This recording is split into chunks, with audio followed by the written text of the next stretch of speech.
everybody, my name is Polis, and today we're going on the Metro Exodus website and look at a few details and things that might be interesting for those who are Metro fans.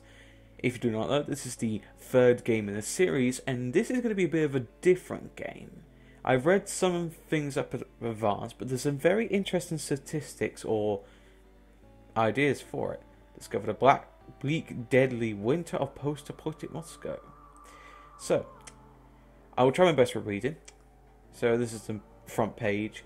A new journey. Metro Exodus is an epic story-driven first-person shooter from our beloved 4A games that blends deadly combat, stealth, exploration, survival, horror, and one of the most imaginative game worlds ever created. Then we have news, the world, beautiful world of Moscow. Now then, if we check on the world, click on the world up here. It will take us to... That's just a badass screenshot right there. Like artwork. Journey into the harsh winter. I don't know if that's the main video. Yeah, it is. So, let's have a look. So what factions can we see? Faction. Hansa, the post-apocalyptic society of Moscow Metro, is formed from a collection of independent stations and powerful factions. After years of bloody civil war between the factions of Reich and Communists of Red Line, Hansa are now the dominant group. They have remained a relatively beacon present, promoting comrade and social freedoms, and are neutral allies of the elite Spartan order, who still strive to maintain peace in the Metro... Now let's look at the image here. First off, there's a dog. I have never seen in the both Metro games a dog in the game. Now you could say, well, the Watchmen could be mutations of wolf or dog-like creatures. Yes, but have we seen a relatively normal dog in the game? Maybe a dead one, but we're rotted away. But it looks like we're getting dogs in the game. That's new. Hansa are completely different. Now, I don't know. I think some people got confused between Hansa and Reich. Hansa are the outer ring stations. They're a trading community. They do follow some of democracy, and they're neutral allies of the Spartan Rangers, which is Polish Kshatriya, or like I said, the Spartan Rangers, which Artyom's a part of. And obviously, it seems that the Reich, the Nazis, and the Communists have lost all the power. Especially the Communists, the Red Line, had a lot of stations, and they wanted the war and a unified Red Metro, but the main goal was really to get the Dark Ones and to take over D6, which the Rangers had controlled, and obviously because this is based in the good end, in the canon ending of the second game, the Dark Ones, if you don't already know, beat the shit out of the Communists and just obliterated them, saving the Spartans and Artyom, and, you know, preventing Artyom blowing the station up rather than letting it fall into enemy hands. So that's why we still play as Artyom. So if we're getting normal dogs in the game, we might have a ability to command our own. I don't know yet. But different clothing, different armors, some same old guns, but very updated. But look, that looks very surface related. But what's Hansa doing to that man? He's either a communist or a Nazi or someone. I don't know completely. But maybe Polis might be struggling because they lost all good men in the D6. Hazards. Radiation. Everywhere on the surface, Moscow is cloaked in a veil of dangerous radiation. To breathe in this environment, Artyom and the Rangers must wear gas masks. Makes it at all times on the surface. Spartan had believed that the outside of Moscow was just an uninhabitable until now. In some aspects, there would be, if you think about it, the crater where the nuke hit would be heavily radiated, but the farther you get away from it, the less weaker the radiation would be, and the more lively things would be. That's why you have a higher chance of, say, if you're in Russia, further east, away from big capital cities and military targets, you're going to be fine because you won't deal with much radiation compared to, the Moscow metros. Most likely we will deal with possessed tunnels. If you do not know, in the first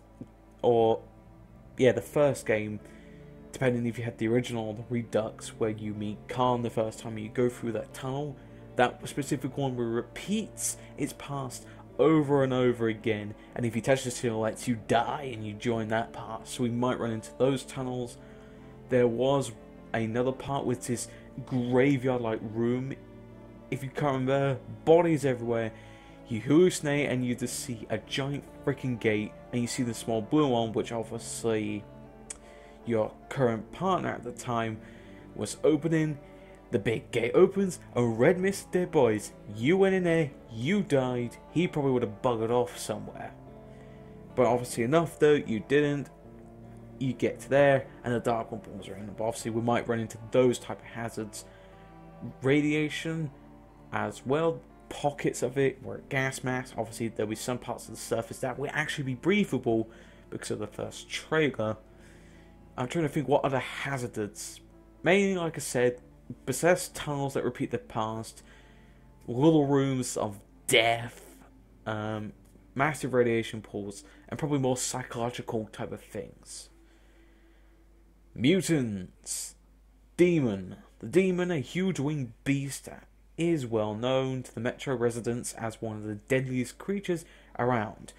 Like a grosbeak bird of prey, this creature can grab humans from the ground and drop them from great heights. I never had a problem with the demons in the game, because I don't try and kill them. I just avoid them. Believe me, it's pointless wasting your ammo on them. A watchman with predicting joints, formations, forminous claws, and yowling teeth. And the watchman is one of the most common creatures in the post-apocalyptic Moscow. Running in packs, these savage mutants stalk every street and tunnel. A lone watchman is no match for a trained Spartan, but their sentries can quickly summon reinforcements if not dealt with quickly and quietly. Like I said, in both Metro games, if you see a watchman, just throw a knife at it and it kills them quickly and you won't have to deal with any more of them. But like I said, they're a common enemy in the game. You're probably wondering, well, what mutants are we going to expect in? Seeing as it's mentioned demons and watchmen, which are surface-based mutants, if it is going to be mostly on the surface, then obviously, if you think about it, trailer-wise, the bear mutant will return, so we're going to see a few bears, watchmen's, and seems to be demons. Now, I'm also wondering if the Nosalises will return, those ugly tunnel creatures, the Big Mama from the second game, which was one of the boss fights, the arachnid creatures.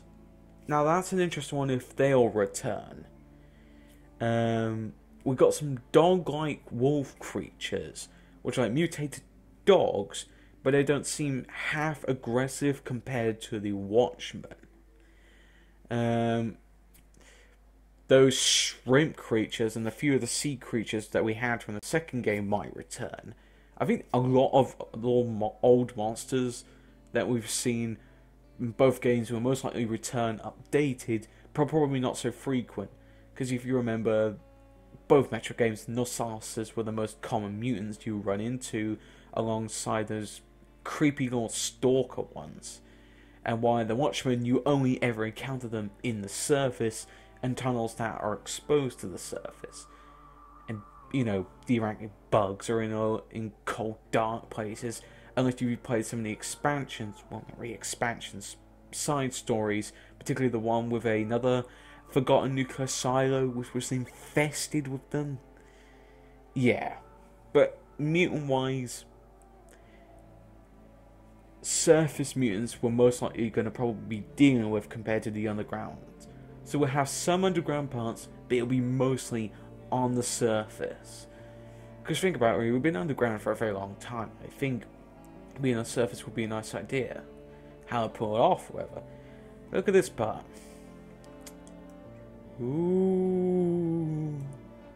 Like, this is very nice detail compared to Last Light. You can tell from the original Metro 2033 to Last Light was major improvement in graphics, weaponry, even though I probably think they probably dumbing the AI down a bit with some things.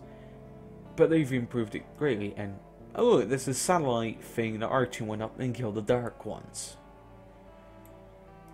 Now if we look around a bit, trying to see what's out of the ordinary.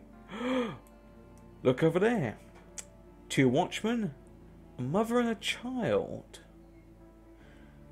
Now why would that be there? Why would the developers put a woman and a child? Artyom, Anna, or Artyom and his mum? I don't know completely. But this is a bit out of the ordinary. And then obviously we have the pre-order the game. It's coming out in autumn or /fall. So September, November, and I can't remember the other month now that we might get a release date. But we'll probably get a trailer before then. But it's cool, so we know a bit about the factions. The images do really say itself. Looks like we're going to be having dogs in the game. Surface-based buildings. Hazards. And updated mutants and ones we know. The best thing is it's not telling us everything that's hiding in the game. If we quickly check on the news. I know it's a bit out of the ordinary, but, you know, I love the gaming. Artyom! Nearly have a full glimpse of his face. Because we never really seen Artyom's face. Apparently there's a cheat that you can with the mirrors, but he just looks like an ordinary Spartan. Where you can't really see your lower body. And the metrics are confirmed for fall 2018. Obviously there's various news going down to down. But yeah. New screenshots and everything. So what do you guys think? Would you like me to do Metro Exodus? Well, obviously I am going to do Metro Exodus when it comes out. I am definitely pre-ordering this game. I like the book. I love the games. And I would love to see this game succeed. I think I may need to look at these screenshots deeper. Demons is definitely confirmed. And already it's 30 minutes on, buddy. Anyway, thank you for